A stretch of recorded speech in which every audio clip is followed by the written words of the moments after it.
We are so thrilled to be partnering with Hinge. Hinge is the dating app designed to be deleted. As you all know, I'm a huge Hinge advocate as I met my partner of almost 3 years on the app. Even before meeting him, Hinge was always my go-to app because I met more relationship-minded people here and had some great dates. Clearly, I haven't been on the app for a little while, but I re-downloaded it to check out some of the new features. One that stood out to me was the voice prompt, my best friend's take on why you should date me, where your friend can hype you up. Not only does this make the profile creation less daunting, but it's not always easy to see your own green flags. So to test it out, I asked Yue some fun prompts to get her take on what I could put if I was dating again. So the first one, how long have we known each other? What was your first impression of me and how has that changed? Julie and I have known each other for almost 10 years. My first impression of Julie was that she's very social, but I've learned that she has a lot more depth to her beyond the social butterfly that she is. My next prompt, what do you think are my green flags?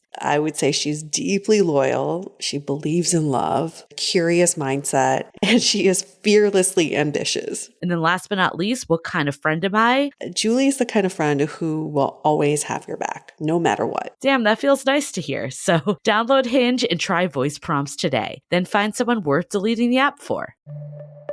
The Dateable podcast is an insider's look into modern dating that the Huffington Post calls one of the top 10 podcasts about love and sex.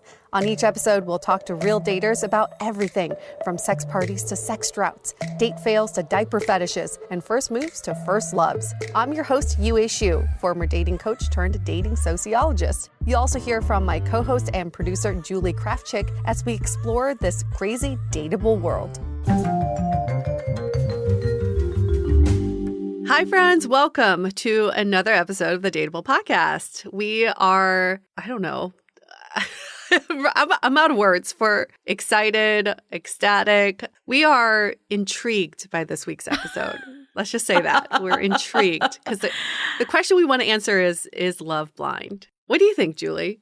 Well, what a loaded question, especially after watching season 3 that just wrapped last week. I don't want to give too many spoilers. I know, Yue, you're only 5 in, but I feel like, okay, so Deepti, who we have as the guest today, I feel like she was a legend on Love is Blind. Yeah. I mean, I think season 1, Lauren and Cameron were just like that couple. People say my favorite thing about Love is Blind is watching it, but then going to TikTok and watching all people's reactions. Like my partner and I will like lay in bed and watch TikToks and it's so entertaining. But there's a lot of people that are like, I feel like Love is Blind was solely created for Lauren and Cameron to meet each other. Because all the couples after have been kind of a train wreck. And I think it's interesting because season 1, there were definitely some love stories that have still persisted. Season 2, not so much. They're all divorced at this point. I'll re-answer this question. I feel like the part about Love is Blind that I think is too much is like getting married, barely knowing each other, but that actually isn't Love is Blind. Like I think the concept of building an emotional connection and letting that side overtake the physical is actually really healthy, and dedicating that much time to actually forming a connection. Like we talk about in modern dating, we just don't give each other enough time. I think maybe love is not so much blind, but connection can be built blind. You don't need to see the other person. And the only reason why I know that is because I had a pen pal I was so in love with when I was in junior high. Remember when pen pals were a thing? This came to me because someone started this pen pal chain. So when you get you send, you have a list of addresses, which is also kind of creepy. That would never happen today. No. A list of addresses, and then you send a letter to the next person on the address list, and then you become pen pals, and you are supposed to like be friends. I did that too, yeah. You did that too, right? Yeah. Now I'm wondering, like, how do people get these addresses? Is there a privacy issue they here? Just send emails now? Probably. It's like not even in snail mail. And we were all kids at the time. Oh, there's some major privacy issues and safety issues there. But at the time, it was so great, right? Yeah. So you fell in love with your pen pal. Okay. So granted, you were in junior high. Had you been told, okay, now I have to marry this person, barely seeing them, how would you feel Julie, about I would have that? said yes. I pictured a life with this person. Never saw a picture. Just my knew his God. name. There was no Google at the time. There was nothing, no information about this person other than just our correspondence over snail mail. I would have been like, hell yeah.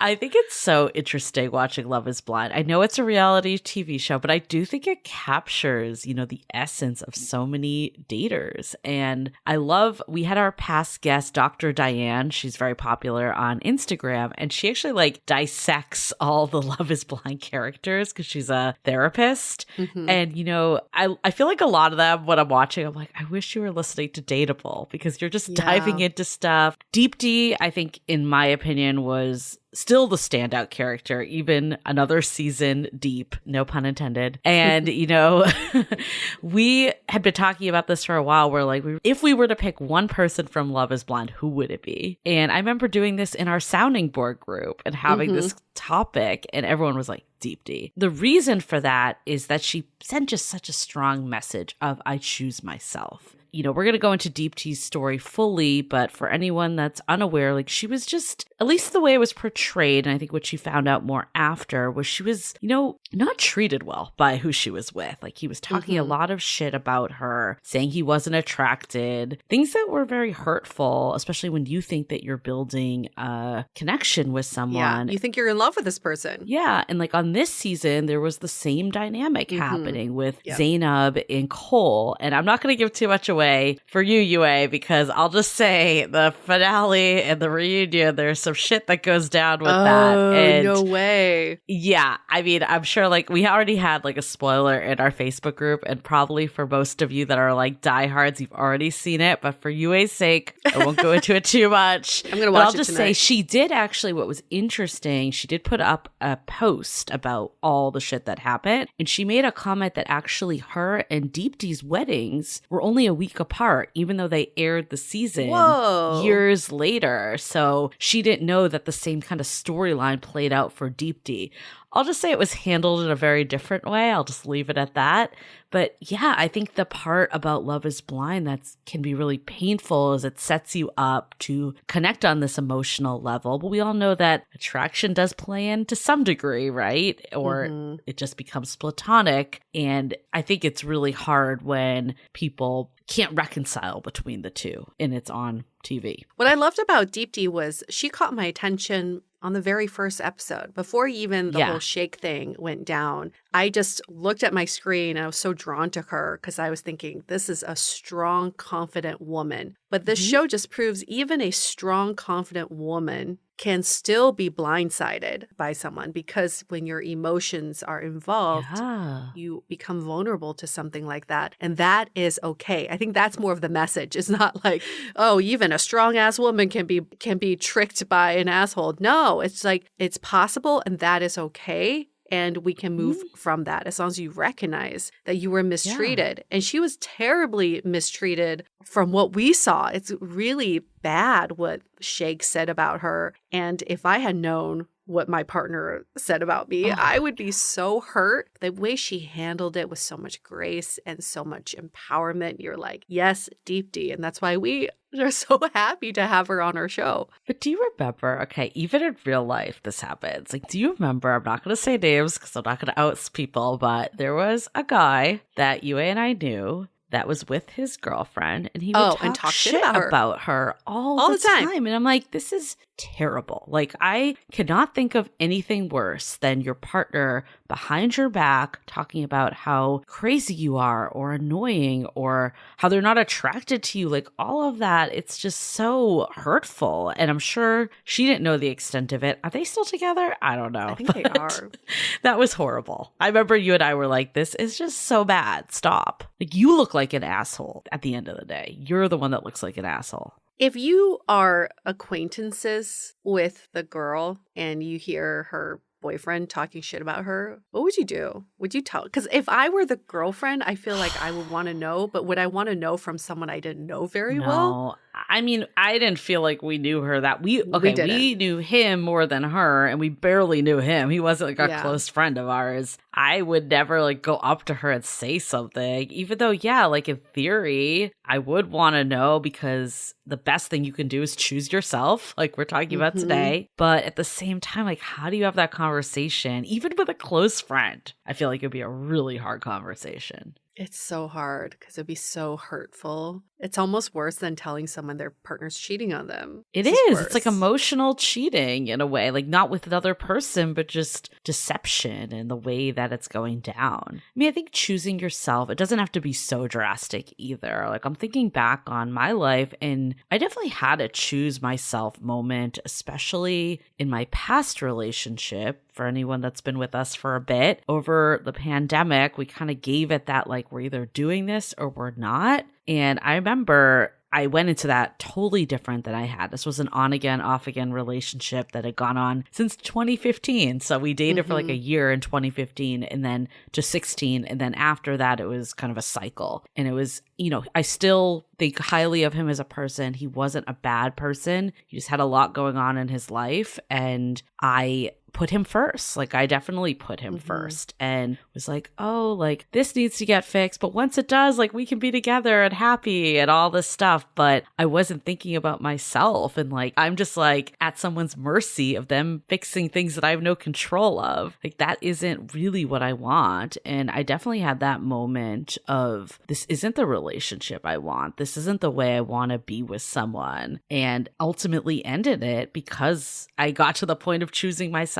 And I actually think that set me up for my current relationship, because the way I went into dating was just so different. Like I wasn't thinking about this, if the people liked me, or, you know, how do I make it work with someone that's not showing up as much as I am? I was more like, this is what I want, and I'm going to look for someone that also wants that with me. And it just was a huge mindset shift that really changed my dating trajectory. It's difficult though, and I have to commend you for being brave enough to do that, because sometimes, you know, you do think, well, the simple things are in order. This person likes me back. I like them. So therefore, let's have a relationship. And if it's like kind of rocky sometimes, maybe that's just a relationship, right? It's very easy to think that way. But when you choose yourself, there's actually a third person in the relationship, and that's you. And you think, okay, do I choose this other person, which is me, or do I choose to be with this partner? It's a very hard crossroads to be. We're so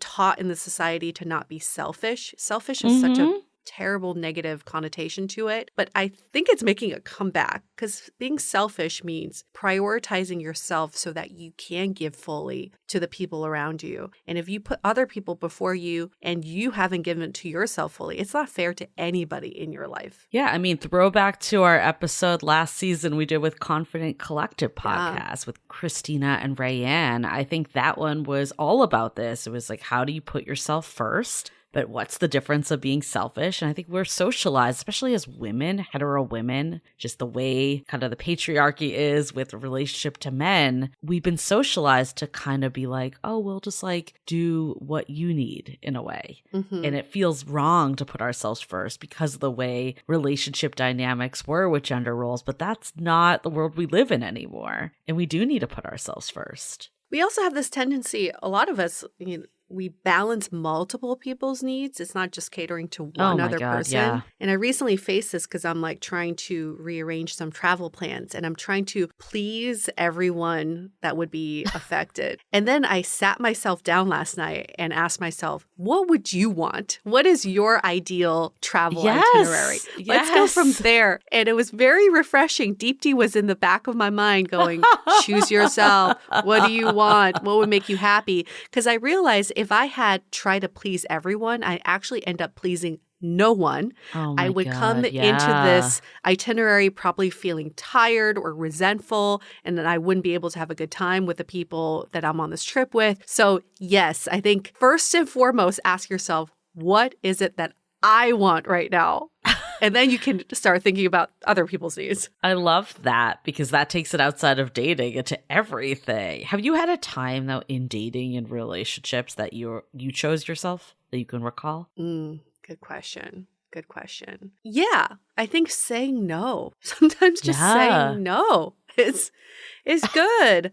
I've had times with, I guess not this current partner, but previous partners who've wanted to go out, and I would want to please them and want to go out, but I'm tired. I don't want to be out. I don't want to be at a club. I don't want to be around sweaty people. And there was one time I was like, actually, no, I'm going to stay in. And it was very freeing for both of us because he's like, great. Now I don't have to like cater to you all night. I can go out, have a good time. You have a good time. Sometimes we also think we're pleasing the other person when we're really not. So nobody gets what they want, I really like your example because, it doesn't have to be a huge declaration of choosing yourself too. It definitely can. Yeah. Deepti example, the example I gave, but I think it can be these micro moments too of choosing yourself. That's super important, even in the healthiest of relationships. Yeah, it's boundaries. It's boundary setting and knowing what you want and getting clarity around that. Knowing your worth. Yes, I think knowing is your the worth. End of it. Yeah. This episode is so juicy. There's so much in it. I love it. People will take away. I'm still thinking about it. I'm still so happy we got to meet Deepti. We're going to post a screenshot from our interview with her. She is just as confident in person, but, in quotes, in person as she was on TV. She's the same person. But quiet confidence. That's what I like about her. It's not like an in your face. And, she has a book out, which is a big reason why we did this too, called I Choose Myself. So I feel like this is the perfect time to have this conversation. So whether you watch Love is Blind or not, it almost doesn't matter because this topic relates to everyone. And if you did watch Love is Blind, it's kind of that cherry on top. Cool. So announcements this week. Really, we're in the holiday season, the time for giving, which means give us a 5-star review. This really helps us. It helps us get people like Deepti. We're really trying to get to the 1K mark. We're at about 600, almost at 600. So help us get to 600 and then help us get to 1K. We know there are so many more people out there that listen that have not left a review, like way more, like magnified amounts more. We know, no one's like, I'm just going to write a review. It's either I'm annoyed by something or someone's told me a bunch of times, but here we are telling you a bunch of times and we hope you can give us this favor.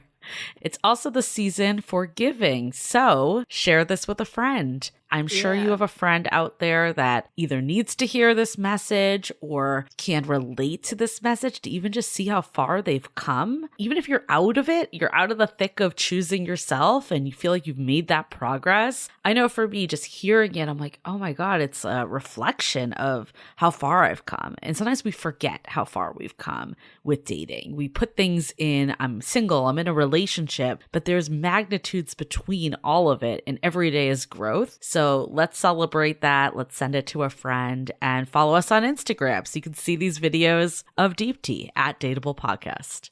Okay, let's hear a message from our sponsors. This episode is made possible by Rakuten Kobo. Imagine having your favorite bookstore with you wherever you go, or being able to access over 6 million titles at all times. Download the free Kobo app or read through one of their innovative e-readers, shop the always open Kobo e-bookstore, and easily integrate the power of reading into your everyday. With Kobo Plus, an all-you-can-read ebook subscription, you can grow your library by adding as many titles as you like from the Kobo Plus Read catalog, all for one low price every month. You have access to all different types of genres, with recognizable titles such as The Duke and the Lass by Jesse Clever, Only One Mistake by Natasha Madison, The Baker's Creek Brothers by Claudia Bergau, and Sexy Nerd by Kaylee Loring. Try Kobo now, free for 30 days. Just visit kobo.com to get started. That's KOBO.com. Okay, let's hear it from Deepti, all about choosing yourself.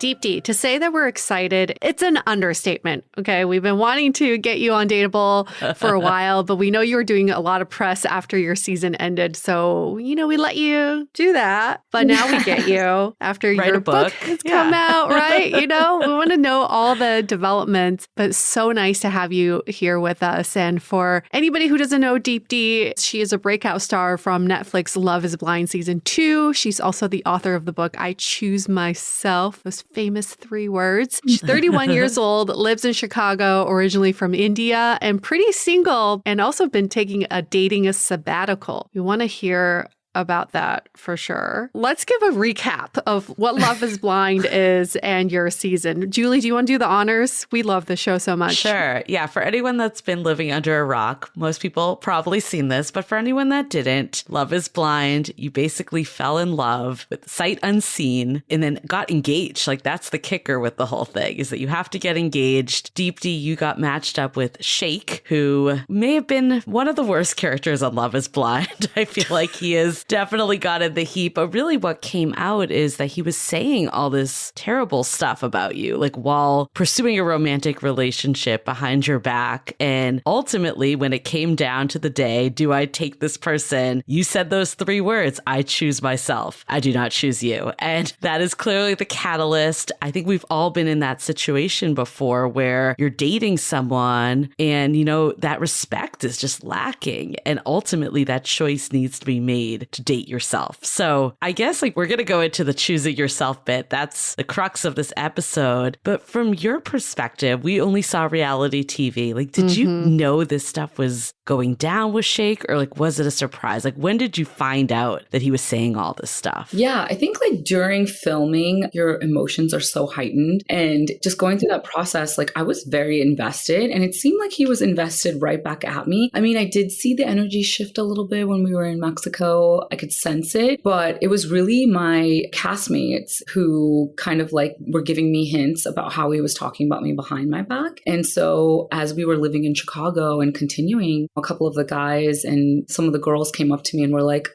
I don't know, the way he's talking is like not the best. And so they didn't give me like actual specifics. I was just like, okay, well, that's kind of weird. But watching the show back and hearing exactly what he said was for the first time. Oh, that must be heartbreaking and shocking at the same time. What was he like with you when it was just you two, no cameras? It was fine. Honestly, it was very comfortable living with him. And that's why it was like kind of odd because we were best friends. Like we listened to the same music. We had the same type of lifestyles, I guess you could say. And like we were best friends throughout that whole experience, which is why I continued to try to be friends with him after the show aired. I had no idea the specifics around what he had said. And so we kind of fell off naturally as friends. Like, you know, a couple months later, I was like, I don't really want this type of person in my life. But it wasn't until the next year when the show aired that everything kind of unfolded. What was the most hurtful to you, like that you saw? Honestly, the hurtful stuff didn't even get aired. That was what it was. Really? Better edit, I guess you could say. I don't know. But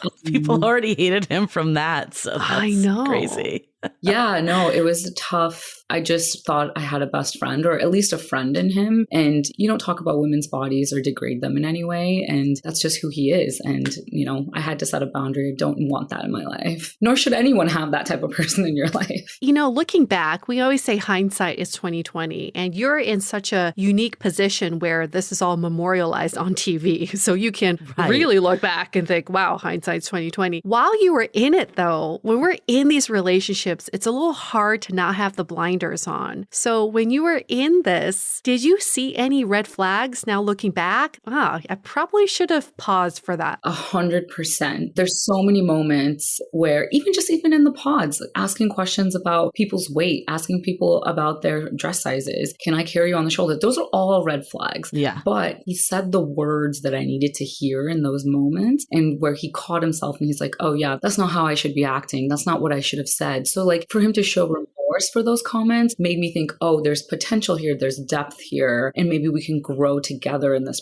process. And silly me, I didn't realize that change takes a long, long time. It can't be done in 6 weeks. Absolutely not. And so that's where the regret a little bit comes in. But again, we had to go through it. We had to go through it for our own lessons. You did. So ultimately, you decided to choose yourself, which is the lesson. That's what I think people really resonated with. Because like I said up top, I think we've all been in that situation before where maybe you don't realize that this person's not treating you the way that they should be. And to sign on to a lifelong marriage with them is a lot. Like what made you decide, okay, like I don't want to be with this person. I'd rather go solo solo than be with this person. There's so many moments where things that he would say or the way that he would act, he didn't make me feel like I was worthy enough. Like just comparing me to his ex-girlfriends or comparing me to somebody on the crew. You know what I mean? It's just like there's certain ways that he would act and say things that would just be degrading. And it's just like, I don't want to be compared to anyone. I know my own worth. And it didn't take me until even a couple months after that to fully realize it and understand why I had to go through what I did. So it was definitely a process. But at that altar, I just knew there's absolutely no chance. In fact, you know, when you get married in the Hindu culture, you get mehendi and you write the initials of your partner's name. And the whole fun thing is that he has to find it. And it basically represents like how much like luck you have in your marriage, whatever else. Well, I decided to put my own name in mehendi before the ceremony. So I was myself. So I like knew beforehand it's not going to be a thing for me. So was the altar scene for TV? Because I kept thinking, if you saw these red flags kind of beforehand, why did you even go to the altar with him? Yeah. I mean, the whole premise of the show is, can you make an experiment work? And the whole purpose of that is to see it through. And there was a lot of hope that I was holding out, like by living together, by sleeping next to each other, by going through all of these emotions and this journey together, can you grow into love? And it's okay if like the physical attraction wasn't there right away. Is that something that you can grow into? I know that seeing with like my parents having an arranged marriage and doing all that, they grew into their love. And so I think till the very end, I definitely held out hope that like he would just wake up and be like, I see what's in front of me. Like, I don't want to miss out on this. You know, you always have that small amount of hope, but that just never came to fruition. And that's okay. That was just our journey. Like, could you see him being that person for you? Like, pending he didn't say all these terrible things. Like, was that kind of the part that said, I choose myself? Or were there other parts along the way that you were like, maybe I should choose myself? I think there's a lot of moments. I mean, if he was such a bad person, I wouldn't have stayed the entire time. Like, there's only so much you can cope with or like be okay with. But we had a really good time together. Like, we had so much fun. We experienced something so amazing, which is why I think all of this is so much more hurtful, because while we were enjoying those moments, he was saying things behind my back. And so I think that was the most hurtful part. But for the most part, like, he told me exactly what I wanted to hear. He was really kind to me. We had a good time. Like, there was red flags, but they weren't so majorly blatant until after the show had aired. And then you just see like this spotlight just like made him an even worse person. It's really scary, but you know. Yeah. And I'm just trying to relate this back to my previous experiences. There's almost a two-sidedness to it all. It's like the side that you experience together, which is the truth. That is what you were experiencing. And he even said on camera, he's like, I am in love with Deepti. I am having a great time with her. And then there's this other side, which is like, maybe it's your old ways of thinking or the side you're trying to shed that does come into play in relationships. But for you, what we observed was you did find a relationship on that show, which is a relationship with yourself.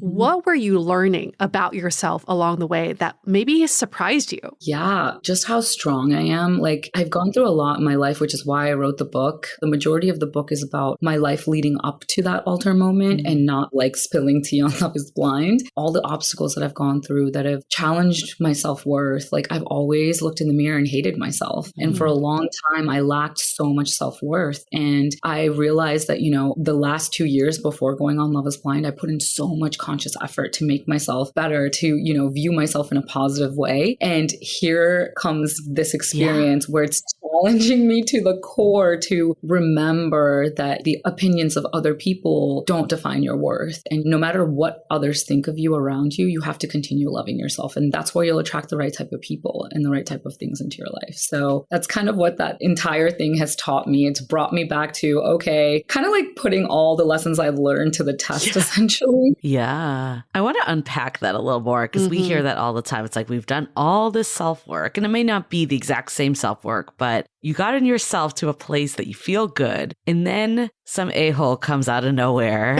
and, you know, like really like pushes you, right? Like, and I think people can react to that very differently. Like, you could go into a downward spiral or you can rise above. Can you kind of walk us through like what was going on for you after doing this work and like how'd you get out of it? Honestly, I have to say, after that altar moment, making that decision wasn't an easy decision. It's not like it was, oh my gosh, like I choose myself. It's like after you make that decision, that's when you sit with with it. That's when you experience the sorrow of it. That's when you like, you know, you're like, okay, I just went through this entire experience. Yes, I feel empowered, but I also feel sad. Even making the right decision is sad sometimes. And I did spiral for a little bit. It's like, okay, how do I come back from this where it's like, I have to remember my worth. You have to continuously put effort into it. And I had to do those affirmations again, you know, work on myself, talk about my feelings, because most of the time I suppress them. As a South Asian woman, like it's hard for me to talk about intimacy and to talk about my issues and problems. And so going inward was the first step. And then slowly every single day you come out of it in a better mindset, in a positive thinking way. And, you know, you just get better. It's all about time and acknowledging that something has happened. Let me process it. Don't like just bury it and be like, okay, cool, I'm okay. You know, because that's when issues really start to arise. And let's really talk about that journey that you've been on, because I read this quote recently. It was like, speak to people based on their journey, not based on who they are today. And sometimes we may judge someone in the moment, but we don't realize how far they've come. So I'm curious to know, looking at the show now, what would the old Deepti have done in this situation? Oh my gosh. I was talking to my sister about this the other day. I think had I gone into that experience just a year before, I think I would have crumbled. Yeah. Like just year of work that I did on myself to really put in the effort to just be like, okay, like honestly, the affirmations that I do every day have helped me so much, just saying, and because I used to have such negative self-talk, so I have to consciously make positive self-talk. Otherwise, you know, I can kind of spiral again. So doing that and just putting effort into fitness and meditation and just like getting closer to my family, because I feel like I tend to try to find men to kind of fill a void in my life. After 6 years of dating somebody, I had finally been single for like a year and a half. And that's when I went into that situation. But yeah, a year before, I probably would have been in such a depressive state of mind and just like really beating myself up about why can't I be worthy enough? All of those things that like, you know, you rabbit hole down, that will definitely be me spiraling. Did you ever feel this way? You said that you were in a 6.5-year relationship. Did you ever feel like unworthy in that? Or was this a new feeling? No, my entire life I have felt like that, which is why I stayed in that relationship for 6+ years, even though this person cheated on me, even though he was like financially dependent on me. I think I was just so scared to leave because I wouldn't find somebody else like who is going to love me. That's like the mentality I have, which is so sad. It's like, of course you're lovable, you know, of course you're this, you're that, but I just didn't feel good about myself. And so that's why I stayed in that relationship for too long. And so that is not a new thing for me. When I tell you in the last 3-4 years, I have really transformed my entire mentality. It's been great. Life changing. This was like the ultimate test for you, I feel like. You know, it's like it kind of was the universe throwing you this situation. It's like, have I grown or not? Exactly. Yeah. And just to fill in the blanks for our listeners, in case they don't know your entire background, actually, we don't know your entire background, but from what we've read and heard, you're born in India. You had a major weight gain and weight loss journey as well. You've struggled with identity, struggled with self-worth and self-image. But what was it about the show that compelled you to say, yes, I want to be on this and be part of this experiment? That is such a good question. We know originally when people started asking me this, I was like, oh, I like really wanted to find a unique love story. But like in retrospect, like thinking back on it now, I think it's like this experiment was so special to me because my entire life I've been judged by what I've looked like. And that has stopped some people from trying to get to know me more. And what a unique, cool experience to go into where someone is getting to know who you are on the inside first before ever seeing you. So the judgment of your physical appearance comes later. Does like that foundation hold up, you know? And so I think it just was really enticing and also super exciting because I'm like, whoa, like maybe this is where I'll find a crazy person who also does the same thing with show, who's in the same boat. And I don't mean this like in a bad way at all, but I know you just said like part of the reason you stayed in the 6-year relationship was low self-worth. Like looking back in retrospect, do you think there was anything that was kind of drawing you to someone like Shake that stemmed from the past, or do you think that was unrelated? You know, that is really interesting. I think about that all the time, but as an empath, I do draw in people that need a little bit of work.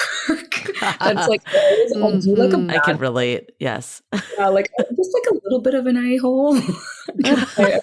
But honestly, though, in the pods, like people don't understand that we talked for hours, like hours on end. We had so many dates and we got like pretty deep in those dates. And like there was a lot of similarities in our upbringing and the way we thought. I just feel like maybe I've progressed a little bit more than Shake has. But I think we project our insecurities onto our partner sometimes. If I don't have the most beautiful person in the room, am I worthy even? That's kind of his mentality a little bit. And again, those are his demons that he has to work on. We connected, but we realized after a lot of time, it just wasn't going to work. Like our mindsets are completely different. Well, that's the part with reality TV they don't show you, right? It's like they only show you the clips of Shake being like, what's your weight? Can I put you on my shoulders? Like they don't show all the other stuff. Yes. Well, it's mind-blowing for viewers to ask, how can you fall in love in such a short amount of time? But the way you're describing it, if all you have to focus on is connection, it must be so easy to fall in love with someone that you already have a connection with. That I totally get. But what we saw with Shake, which is different than your journey, is that when he was brought back to reality, all of the learnings and progress he had made in the pods went out the window because his old self came back. But you, Deepti, you just kept evolving and kept moving forward. And that's what I thought caused the divide between you two, is that there was no longer growth on his end, but plenty of growth on your end. So I guess I'm not saying like, I don't want to say Shake is such a bad person. He was a villain on the show. I'm just saying like, sometimes we just don't evolve at the same speed. And that's when you end a relationship. From your perspective, if you had to do this whole experiment all over again, what is some advice you would give to yourself on that first day of filming? Oh man, don't be so naive. Don't be so naive. Like I tend to see the good in people all the time. And it's like, sometimes people are not good. They don't have good intentions. And it's like my entire life, I've had to learn that the hard way. And I don't know when I'm going to learn the lesson. I don't want to change and not see the good in people. I don't want to be different in that way. But yeah, just be cautious and a little bit naive with your heart. That's what I would say. I think that's such a relatable comment because we hear this all the time. It's like, I just see the good in people. We have a friend that recently got majorly taken advantage of. Oof. And it's because she sees the good in people. And you never want to say like, stop being that person, but also no one wants to see your friend getting taken advantage or being taken advantage. Like, what are your thoughts like for anyone that's struggling with that or even that you've gone through? And I'm recently going through this again. And that was another part of the I choose myself thing, is being able to be a good person, but also setting boundaries for yourself. Because to be able to say, you know what, like I want the best for both of us in this situation, but from my perspective, like I can't overextend myself in this way. Or like, and sometimes like even just going out, you know, sometimes your friends get upset. Why aren't you coming out? It's like, I have to set a boundary for myself. Like I need to not do that. There's lots of ways that you can kind of choose yourself in that way. But yeah, I would say practicing boundaries and being healthy about it. Like you can be selfish sometimes, and it's not selfish. It's just self-care. Right. And you can say, hey, you know what? Like I need to take time to comprehend this or understand this and just have downtime so that I can be a better version of myself when I see you next. You know, whatever it takes to kind of, I always say it's not what you say, it's how you say it. And setting boundaries is a big one, especially for me for sure. Cause I'm always like I want to people please, you know? You take on people's feelings too. So you want to be there for them, but it can't be at the cost of your feelings and the cost of your mental health. How do you prevent being too jaded then?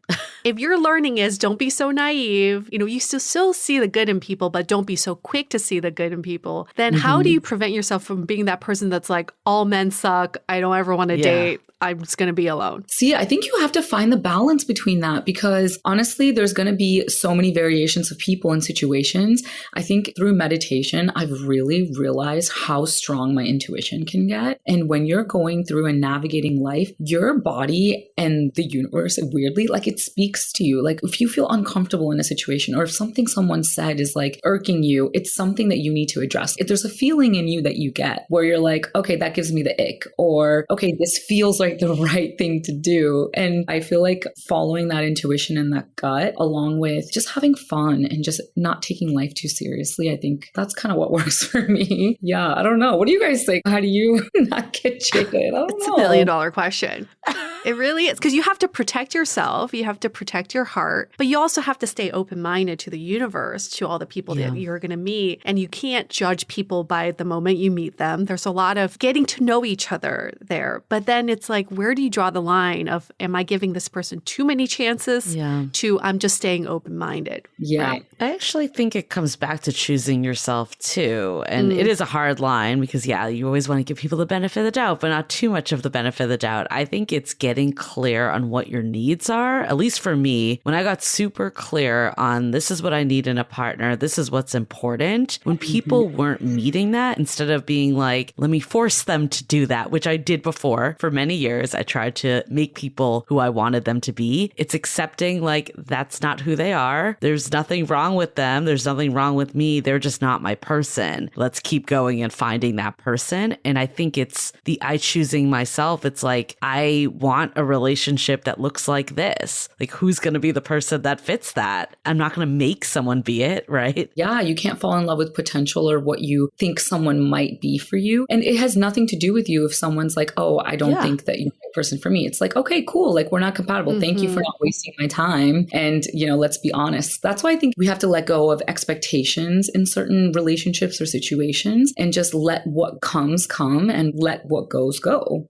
I think that's kind of a big deal, because then if you don't get attached so much to every scenario or every expectation, it's easier to let go and keep flowing with life. I think like the rejection piece is game changing too, when you can stop looking at it as rejection. Even your situation, just thinking about it, it's hard to let go of someone for no one. It's almost like I'm walking away from this without a person, even if they're not the right person. Like, how did you start to reframe rejection in this I choose me mentality? Hey, I've had a lot of experience with rejection. I'm good to go. Haven't we all? Yes. It's a good thing. It is. Yeah. And I think, most of the time after a rejection, you feel so down on yourself because you introspect and you're like, okay, what's wrong with me? What is it about me that this person doesn't like? And so I think you have to retrain your brain in the moment that you're even having those types of thoughts. And you're like, wait, why am I internalizing this? This is an external person's problem. I know who I am as a person. Like, you really have to change the narrative in your own head, like right away. That's what I've learned to do. And in a high emotional state, it's hard to regulate those thoughts. But I think when you're sitting with yourself, you're like, okay, I understand why I had those thoughts. Give yourself grace and then change the narrative. That's easier said than done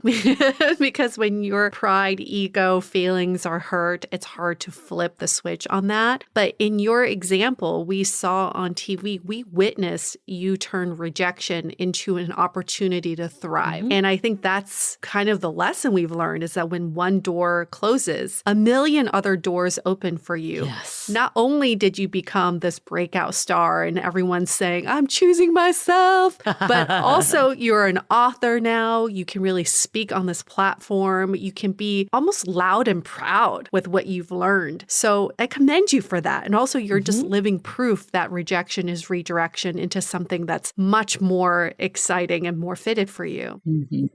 Let's hold that thought for a quick message. This episode is sponsored by Via. We all know there are things that can help set the mood in the bedroom, but did you know a little THC could also do that? Yes, Via has developed a unique blend of pleasure-enhancing cannabinoids, libido-strengthening herbs, and a low dose of THC all into one mind-blowing gummy called High Love. This gummy, wow, it will awaken your senses, increase blood flow, and intensify any sexual experience. I've been pleasantly surprised by the High Love gummies because it is just the right amount of THC for me to have a good time without feeling sleepy. And hey, if THC is not your thing, Via also offers a wide array of other gummies without it. And everything legally ships in 50 states with discreet packaging directly to your door. So if you're over 21, you can get 15% off and a free pack of award-winning Dreams THC plus CBN sleep gummies with our exclusive code DATEABLE at viahemp.com. That's VIIAHEMP.com. Let the gummies work their magic. Head to to viahemp.com and use the code DATEABLE to receive 15% off and one free sample of their Sleepy Dream Gummies. That's viahemp.com and use the code DATEABLE at checkout. Take your passion and pleasure to a whole new level with High Love from Via Hemp. As you know, I recently left my corporate job and I've been in total recovery mode, all about self-care. One of my new routines is the nighttime shower before bed. There's just something about washing away the day and that reflection that's been super helpful for me. I've been using one of our partners, Osea's Mega Moisture Duo. This combo body oil and body lotion are so freaking incredible. It literally feels like I'm at a spa. I realized that the secret is seaweed and other skin level ingredients that are normally reserved for face products. And that's why I was so excited when Osea became one of our partners. And, we're so grateful for partners like this because one, they keep the show going, but they're also super good for all of our listeners and for our own well-being. So if you want to have that nighttime bliss like I am doing, you can get 10% off your first order site-wide with code DATEABLE at oseamalibu.com. You'll get free samples with every order and free shipping on orders over $60. So head to oseamalibu.com and use the code DATEABLE for 10% off. Let us know which products you end up going with. Share them in social. Super excited to see what you end up choosing.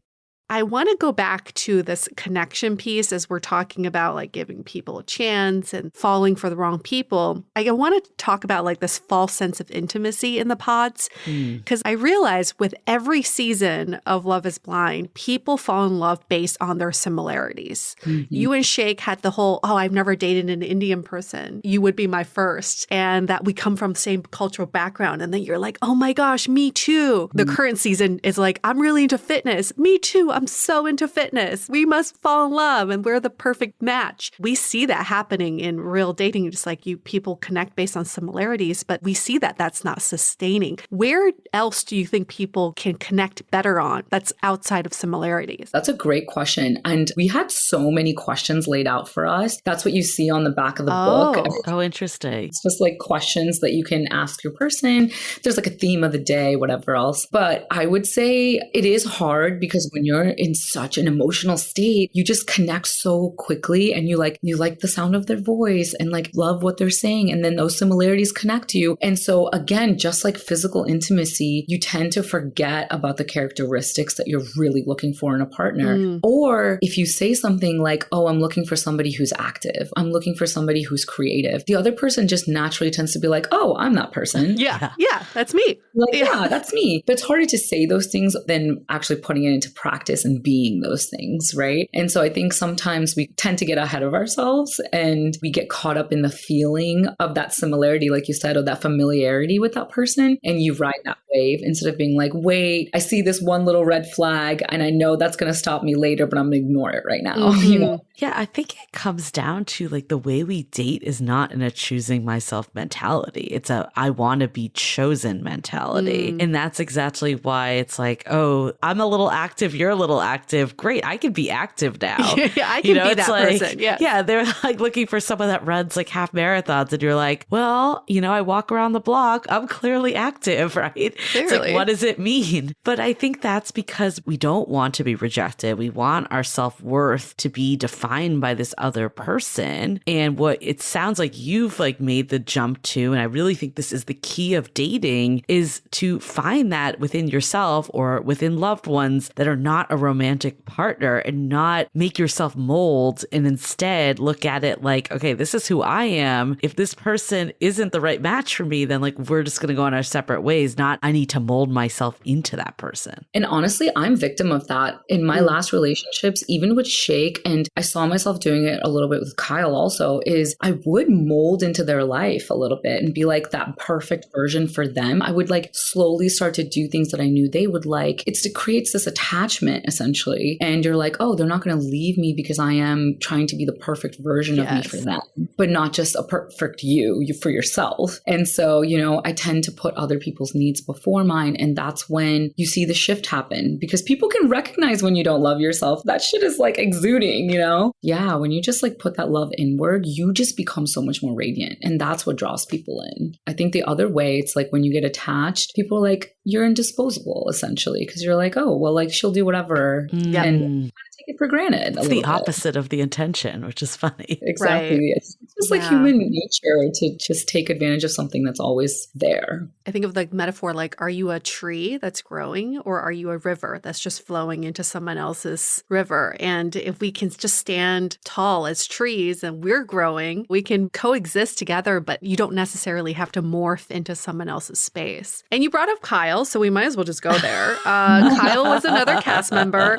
I think he was in one of the cringiest relationships I've ever witnessed on reality TV, where the woman did not want him or want to choose him. But he's such a great guy and also a fan favorite. And you two had a relationship. What happened with Kyle after the show? Kyle was my number 2 person in the pods, which a lot of people don't know. But yeah, after filming had wrapped, I mean, we like kind of connected a little bit. We started chatting a little bit just to be like, oh my God, I never saw you. Like, I haven't seen you still. And I think a couple months after filming had wrapped, we were all hanging out as a group. Like, we would have group gatherings. Actually, Shake would organize those weirdly. But anyways, weird.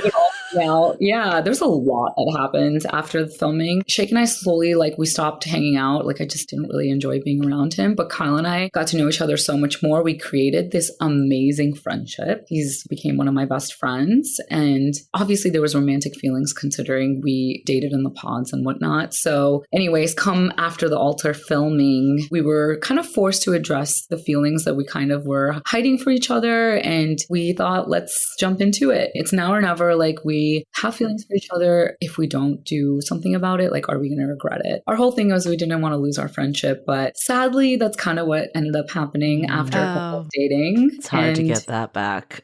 It's hard. I read the perfect quote the other day. It was like, you don't get to have 2 versions of me again, which is like the version you used to have as a girlfriend and one now as a friendship. Like, I can't exist in both of those worlds anymore. So sweet. It's like dark, but sweet. Yeah.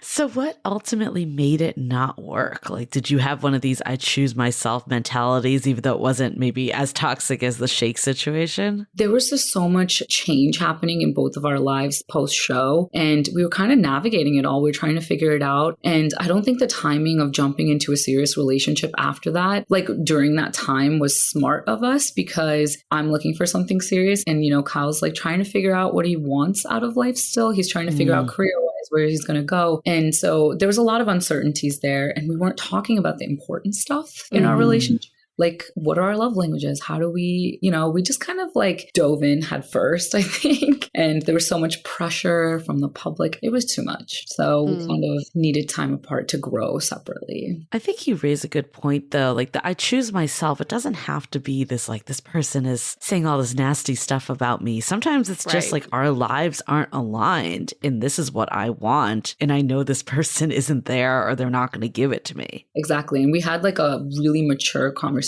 about it. We had full intention to be like, okay, we're going to stay friends. Like, we're not going to lose each other. But as kind of the months unfolded and things just got a little too messy. So we're just like, you know, we got to like just take time apart. But you also said you're taking a dating sabbatical. So tell us more about that. Honestly, this is another thing. I jump from relationship to relationship so quickly. I'm like, for once in my life, I'm so happy just being by myself, working on my projects, like focusing on my family and my friends. Like, I'm just in such a good place. I honestly feel like if I were to be in a relationship right now, it would add so much more effort. Like, it would, you know, it'd just be like, okay, that's like another layer of something that I have to think about, where it's like, you have to give it time and energy, right? And I kind of want to pour that into me right now. Because I've been neglecting me for a little bit. So good.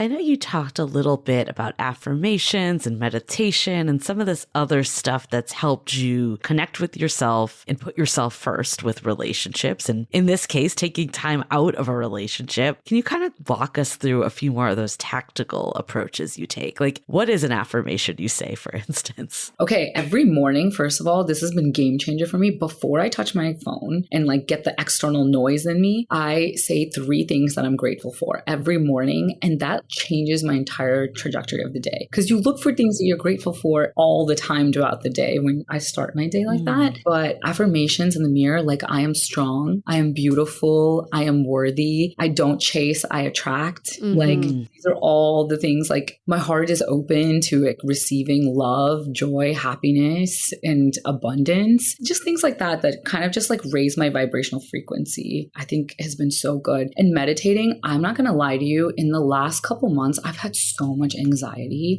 like so much. Like, it's just like, I'm like, okay, why can't I just like rid of this feeling? And it's because I'm not addressing my emotions internally. Like, I'm just suppressing everything. I'm like, oh yeah, everything's fine. Like everything's okay. And it's like, sometimes it's okay not to be okay. Like, you need to talk about it and like, you know, let out your feelings a little. And so meditation, just sitting with your breath, it just brings you back to the present moment. You're like, oh, I'm calm. Okay, this feels really good. So that's kind of what meditation has helped me with. How long do you meditate for? Honestly, I used to meditate for a lot longer, like 20, 30 minutes. But lately, I've just literally been doing 5-minute meditations, 10-minute meditations, like very chill, nighttime. It's great. And is there like an app you follow or something that you follow? Yeah. Have you guys ever heard of Waking Up with Sam Harris? No. Okay. With meditation, it's very like nitpicky on who you listen to, because if you can even hear a breath or like a something, I'm like, oh, I can't do it. Yes. Lip smacking. I'm like, I'm done. Yeah. No ASMR. We're not here for that. Right. But I love Sam Harris's voice. I think it's just so calming. Yeah. And most of the time I just self-meditate, which is great. Let your mind just go. Okay. So ultimately, you're taking the break, but ultimately you do want a serious, committed relationship. Like, how do you think this choose me mentality or choose myself mentality, like, how do you think you'll take that into a serious relationship where it's important not to lose yourself, as we've established earlier, but also like you do need to adapt to another person too. So there is a little bit of a balance. What are your thoughts? I think the main thing is don't pour too much love into other people's cups, because then, you know, you're depleting from yourself. And I tend to do that a lot, and I have. I think so. My new approach in dating is really just match the energy. You know, like whatever it is that you want to give. If they don't match it, then pull back a little bit. Like, I think it's like an adjustment thing. I don't know. I'm just praying that, you know, at a random grocery store, I'll run into my person. And you probably will. Are you guys single or dating? We're both in relationships. Yeah. Okay. So the dating world is tough out here. Yes, we hear that. Oh, we're aware. Yes. We have a whole podcast about it, by the way. But I think the matching the energy is really important, because like I know for me that was game changing, of like kind of what I was saying earlier is like I knew what I was looking for, and instead of looking at it like let me try to fit them in, it's more of okay, this is where I'm at, this person's not giving it to me. Like you can pull back or have a conversation, but you can also just say like this isn't it, right? You know, that all is dependent on the situation, of course. But I think that's such good advice of how do you focus on people that are also focusing on you. And that's not I feel like it can come off a little selfish sometimes. I think women especially, like we all feel like we're always being selfish when we're not. It's just, I'm not going to give to people that aren't giving to me. Like that's just basic love for yourself and respect for yourself. Not even love. Respect. Yeah, totally. But you know what? Like a funny caveat to that is, why is it that we always chase the person that doesn't want us? Always. Like it's something intuitive about it, and you're like, I'm gonna get him to like me. Like it's gonna happen. Yeah. Well, it's the validation. I think that's what it is. It's like when you are looking for validation and worth in other people, it feels like more exciting than someone else because you have to win them over. It's like this achievement or a mountain you've climbed, you know? It's kind of like any other thing too. It's when you're walking down a flat path, like that's not exciting, but you're climbing Mount Everest, like you've done it, right? Yeah, that's so true. Yeah. I just had a conversation with a girlfriend of mine this morning about this. And she's like, I'm seeing this guy. He's doing all the right things. He's great. He's just too eager. He's so communicative and wants to hang out. And I need a little bit of chase. And I was like, girlfriend, I think you need to look inward and think, why is it that you need the chase? And sometimes it does boil down to self-worth. When you have low self-worth, it's not just that you look at yourself as low. You also place value on other people, right? If you think about it. So if you have low self-worth, you're obviously putting high value on someone who doesn't treat you right. So therefore you feel like I can get validation from someone who's more worthy. And in her case, she's like, this guy's less worthy because he's not chasing me. So therefore, I'm not getting the validation. So I think this is like, it's a mind fuck. You're like, oh, wait, hold on. Self-worth also plays into how I view other people. I have some quick, just behind the scenes of reality TV questions because I'm just dying to ask you these, but these are quick fire. Okay. So, how long were you actually in the pods for before you fell in love? 10 days. 10 days. Okay, I knew that. Sound system in the pods. We hear you all perfectly, but what are you hearing on your side? Is there a speaker? Yeah. So, you know that wall that you have? Yeah. There's literally a speaker at the bottom of it. Oh. So they're like speaking right into it. And then, of course, we're mic'd. And then there's camera people. All around. They're just hidden. Oh my gosh. How much time did you have with each person? So many hours, 40 plus hours. Wow. 40. We would have 40 plus because in the morning we would have like our day dates. At first, when we had a lot more people, those would be shorter. But when we got down to 2-3 people, that's the only 2-3 people we would talk to all day. And then we'd have night dates all the way until 2 in the morning. 2 in the morning. Damn. And then one last question. Were the producers feeding you stuff about the person you're not. You don't have ears. Oh, You don't have.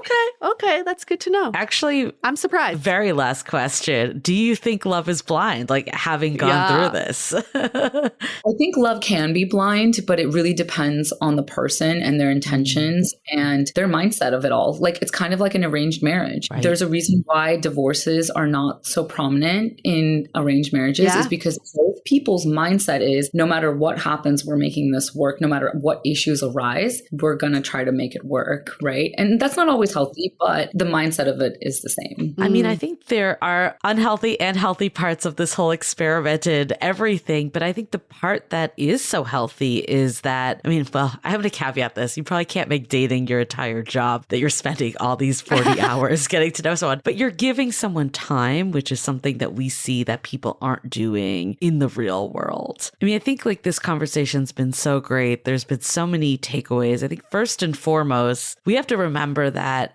relationships aren't the entirety of us. Our most important relationship is still with ourselves at the end of the day. So if you feel like your needs aren't getting met, you feel like this person isn't the right person or they're mistreating you, it is so important to choose yourself. So often people, and I've been guilty of this before too, it's like I want to be in any relationship that it feels better to be with someone. So you have someone to talk to your friends about, or you just feel like you're winning and you're succeeding because you have someone. But ultimately, the only way to find the right person for you is to be single and to let the wrong people go. So you're doing yourself a disservice. And I wish I could get the years back that I didn't choose myself, that I chose this person that was not choosing me, and putting yourself in the driver's seat of your love life. We've said that over and over again on this podcast, but I really believe this at the forefront is this I choose me mentality. And whether you're dating, in a relationship, single as fuck, it doesn't matter. Like if you can think about, look, I need to choose myself. And that doesn't mean you never compromise with a partner, but I'm going to tell them what I need. I'm not going to just bend over backwards and do whatever. That's choosing yourself. Even if it's not 100% your way all the time, you're still choosing yourself by standing up for yourself. So those are kind of my biggest takeaways from this convo. Oh, I love that. I totally agree with you. 100%. You agree so much that you wrote a book about it.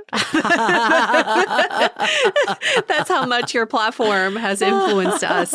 We commend you for being who you are and knowing who you are and owning up to who Deepti is. And we've just had such a great time watching you evolve on the show and now getting the behind the scenes look at who you are, Deepti. And I would say authentically, you are who you are now compared to who you were on camera. There is no disconnect between your on camera personality to who you are right now, unless if you're really good at acting all the time.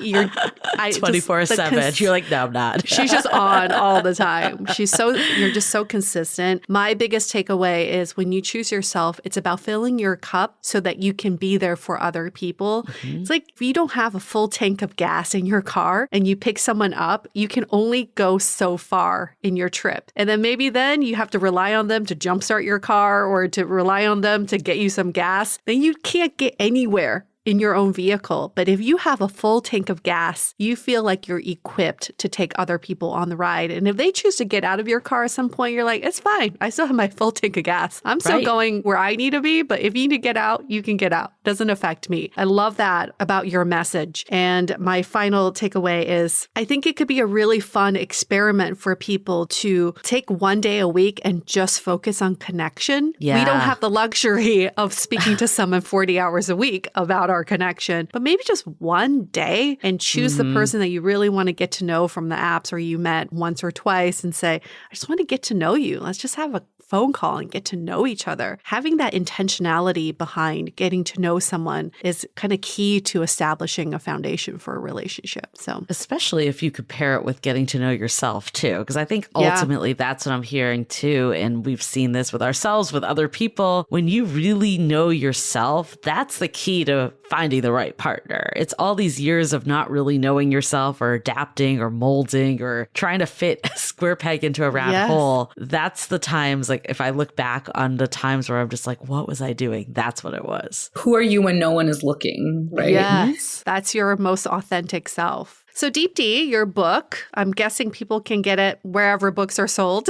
Actually, it's exclusively on Amazon. Oh, it's exclusive. Okay. Yeah, it's on Amazon. That's where most people get their books anyway. So it works out.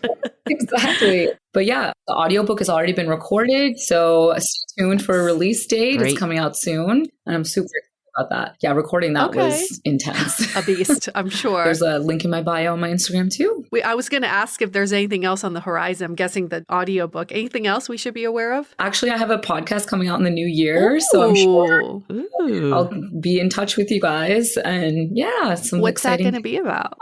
We'll see. Okay. Everyone needs to stay on it. When is that going to be released? Do you know, or still deciding? Early next year. Okay, cool. Well, follow Deepti. Get first in line for this mystery podcast. We will be. So. It's called Getting Deep with Deepti. I already know it. I see the cover. It's all about getting deep in life. If it wasn't called that before, now it is. I love it.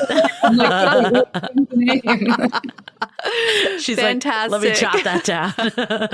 Thank you, Deepti, for your time. Thank you to our listeners for being part of this fantastic episode. You know, something that really helps us get great guests like Deepti is when you give us a rating and review in Apple Podcasts. When you give us 5 stars, someone like Deepti sees us. She's like, yeah, they seem legit. I'll go on their podcast. I'll chat with these girls. And then here she is. So that's how it works. It's cyclical. Pay it forward. You're paying it forward by giving us ratings and reviews. And with that, we're going to wrap up this episode. Stay dateable.